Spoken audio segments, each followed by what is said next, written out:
this is something that I was very surprised about on board, and I guess it's something that will be very interesting to a lot of you. Welcome back, travel fans. I'm Morgan from the very Unofficial Travel Guides, and on this week's edition of Sunday Sofatime, we're going to talk about 5 things Disney Cruise Line does different.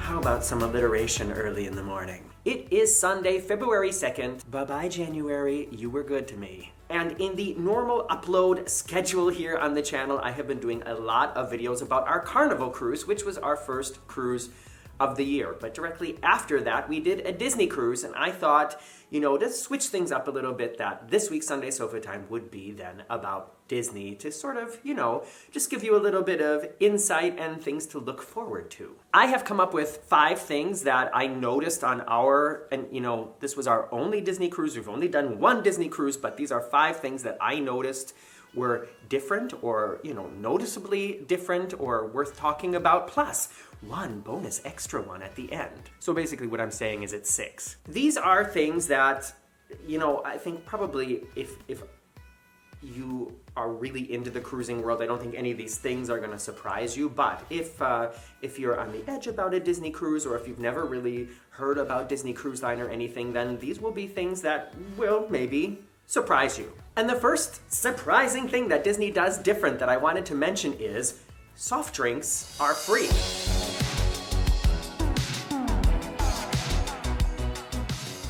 Well, okay, included in the price of your cruise. Normally, at least on every other cruise line I've ever been on, if you want a Coke or a Pepsi or a Sprite or a, root beer or something like that, then it's going to be something that you're going to pay extra for. You're going to have to order it from the bar, order it from a waiter, have it delivered to you, and then pay extra for it. On Disney Cruise Line, at all the drink stations that are set up around the pool, around the buffet, or wherever there is one, all of those soft drinks are included. And this is something that I don't know if I didn't know that it was like that, or if I had just forgotten it. But on our first day when we were in the buffet, Marcus was the first one to go out and get his food. Do you guys do that too? Because it's only 2 of us, so first we get a table, and then one of us sits there and the other one goes out, grazing and comes back with their stuff, and then the second person, we go in shifts. Do you guys do that too? So he came back and he was all sneaky, and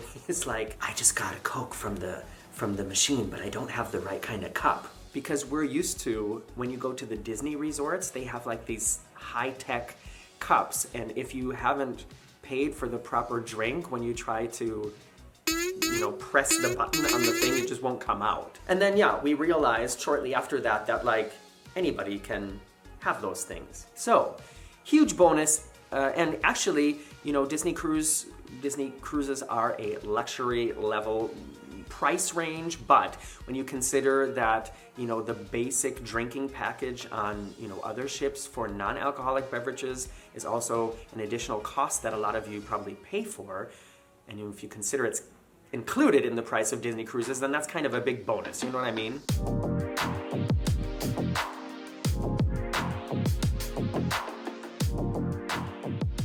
All right, another thing that Disney does different, and this is something that, of course, I know a lot of people have talked about, and now that I've experienced it, I'm gonna probably do a whole extra, I definitely will be doing a whole extra video on this subject as well, and that is the main dining room concept that you've experienced on other ships is totally different on Disney, because there are several main dining rooms, and they have extremely different themes and decorations and different menus, and no matter which one you go to eat in, you always have the same wait staff. You guys know, Marcus and I very rarely go to the main dining rooms when we're on ships. We usually do it once just to see what it was like, so I can, show you guys what it was like.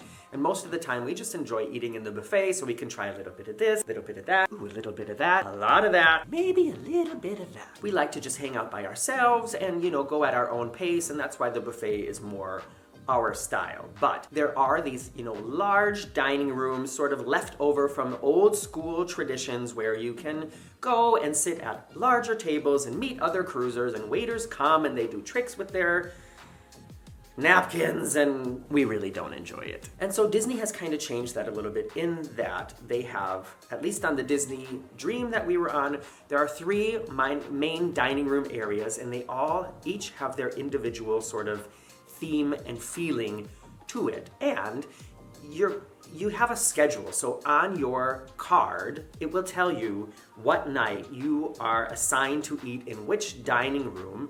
And then that is how they know that you'll always be sitting with the same people and you'll always have the same wait staff. So one sort of advantage to that is it's not like, well, no, let me say it the other way around. It stays interesting because, you know, you're like, ooh, what's it gonna be like tomorrow night? What does the Enchanted Garden look like? What does Animator's Palette look like? You know what I mean? It's not like going to the same place every night. And the fact that the wait staff sort of travels with you, well, it's not sort of, they do travel with you. If you follow the order of the dining rooms on your card, then you will be set at their table with the same people and they will be there with you every night. And it helps if you've got like special things that you like or don't like or can't eat. You don't have to explain that then every night. You know what I mean? This is something that I didn't really understand until we actually did it. So if you have any questions about it as well, go ahead and write them in the comments below and I'll try to get back to you. Moving on to something that for me, well, for us, I would say is a disadvantage. Is something that we would prefer to be to be different, and we prefer it like it is on other ships. But before I tell you what it is, please excuse this little commercial break right here. That's life on YouTube nowadays. Sorry, I hope it wasn't too long. What was the commercial for? Write it in the comments below. All right, here's something that is not on the Disney Dream, is not on any Disney cruise ship, something that we've experienced on every other cruise ship we've been on, and that is a casino. None of the Disney cruise ships have a casino. This is something that took a lot of getting used to for us because usually on ships, the last thing we do every night before we go to bed while we're finishing our final beer or our final cocktail is we just go sit in the casino for half an hour maybe and play some machines and see what happens, do some people watching. Not possible on the Disney Dream because there is no casino. Not possible on any Disney ship. And I know this is something that probably a lot of you will never miss and don't even really care about. And you know, to tell you the truth, of course, the casinos are usually not only a place that, you know, people who are interested in gambling go to, you know, play blackjack or poker and slot machines. It's also like the biggest smoking area on the ship. So I guess when you think about Disney being family oriented, they, you know, wanted to try to eliminate that because yeah, it's not nice to walk through there with kids and it's just like smoky and loud, you know? So just a little point. All right, few more things to talk about. And some of these, like I said, were surprising to me and are huge bonuses about cruising with Disney. The next one I want to talk about is just that because Disney is this huge media company, they offer like first run movies on their ships.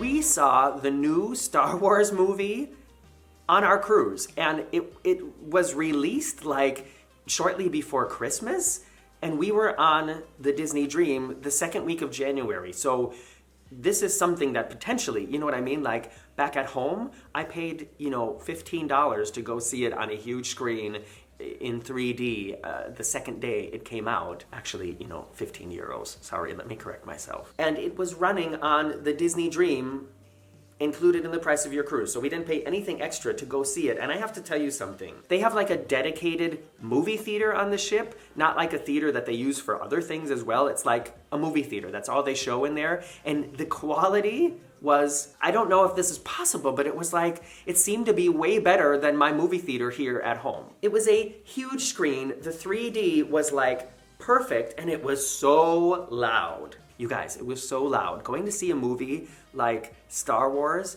in a theater where like the bass is so loud you can feel it in your chest, you know, that was amazing. So I mean, think of all the possibilities for, you know, films that you can see on Disney cruises. When you think of all the property that they own with all the, you know, superheroes and cartoons and stuff like that, I just think that's a really cool thing. Another thing that I've never experienced on any other Disney ship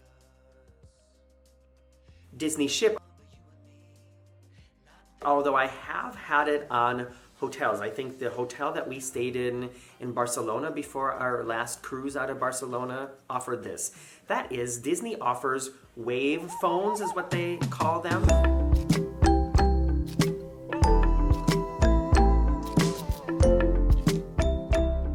So in every cabin, at least on the Disney Dream, there were two like wireless telephones, not cell phones like traditional style, handheld telephones.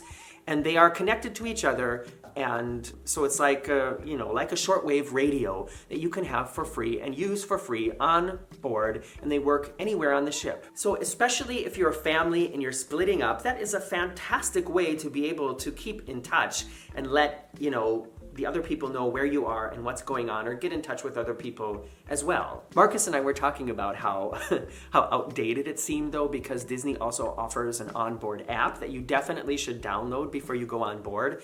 And so here's another little extra thing. The texting each other with the app while you're on board is also free. Most other cruise lines also have an onboard app, and if you want to text the other people on board with you, you'll have to pay a little bit extra for it. Not on Disney, included in the price, the very high price of your cruise. And actually, we didn't use our wave phones at all. We didn't even try them out. I kind of wish we had tried them out just to have tried it out, because we used the text messaging function on the app, and that was just more practical for us, and it even worked on Castaway Cay, so that was cool. All right, moving on to like the bonus thing, number six, it's just 5 things sounds better than 6 things. This is something that I was very surprised about on board, and I guess it's something that will be very interesting to a lot of you who, like Marcus and I, are adults with no kids or adults who want to travel without kids considering a Disney cruise. And that is, I have never seen a larger adults-only area on any other ship I've been on.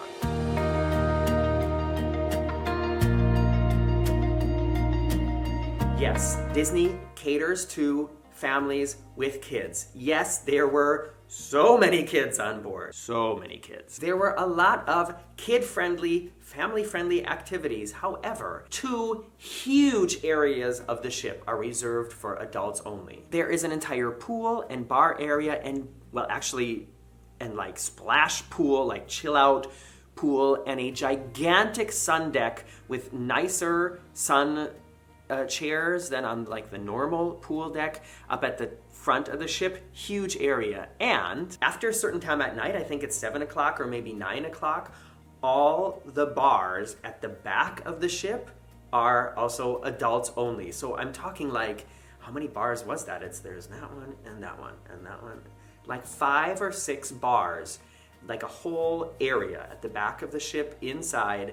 Well, they do have a small outside area as well to that. Adults only, no kids allowed. And I've never experienced something like that on any other ship in that size. And it was enforced. Like on the Carnival cruise that we were on the week before that, we went to the adults only late night comedy show, and it was raunchy, but there were still people there with kids in strollers watching the comedy show about colonoscopies. I mean, it was funny, but it was really like below the belt, and I was like, how can you have your kids here? None of my business, I guess. So if you are an adult considering cruising with Disney without kids, I'm gonna be making a separate video about that topic as well, or focusing more on that topic, but I just wanted to let you know here in this video already that there are tons of adults only areas where you can avoid kids. Are any of these things that you didn't know, or that when you're watching this you thought, oh, well, that's interesting? Because like I said, some of these I kind of knew already before I was on board. Some of them I had heard of but didn't really understand. And then some of them, like the wave phones and the size of the adults only area were something that really surprised me. What do you guys think? And now comes the time on Sunday Sofatime where I comment on your comments live on air.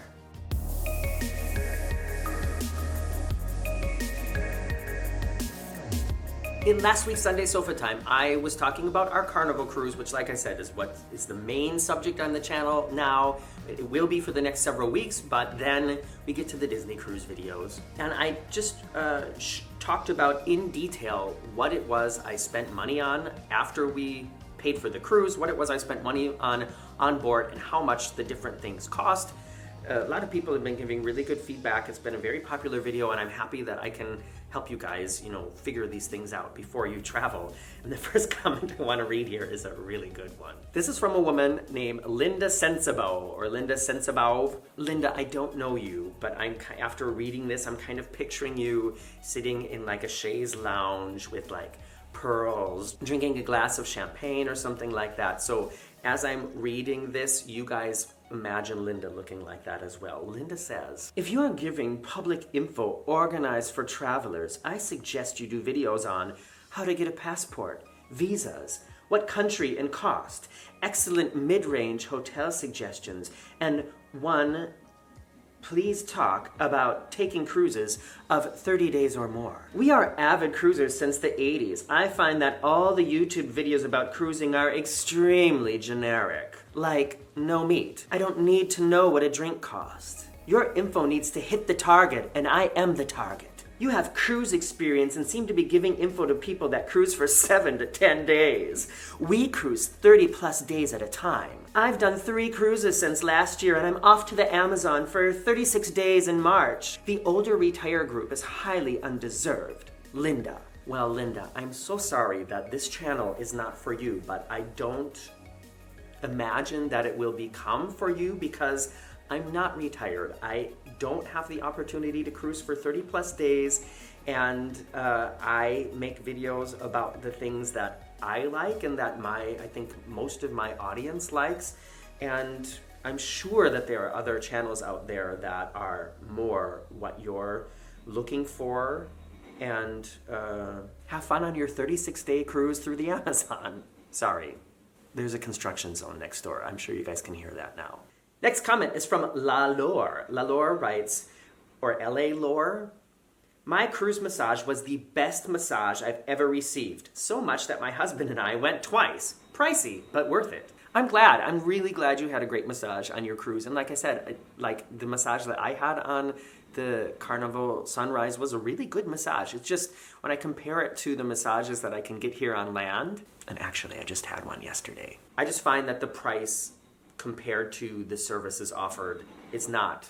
I'd rather pay for it here on land and be able to go twice. But yeah, different strokes for different folks, different budgets for different things. It's all good. The Crystal Cruiser guys, right? Morgan, sell plasma, sell a family member, and all of your earthly possessions like we do and sail on Crystal Cruises once. Everything's included. Well, thank you for that very reasonable suggestion. I'll think about it. And that's it for Sunday Sofa Time this week. Thank you guys for hanging out. Sorry about the jackhammer happening back there. I swear we moved into this place like 10 years ago, and I feel like every other year there's been some kind of gigantic construction project around us. If you go back and watch Sunday Sofa Times from a while ago, I'm sure you'll hear me complaining about some other construction that's happening at the same time. Be sure to tune in on Friday for the next...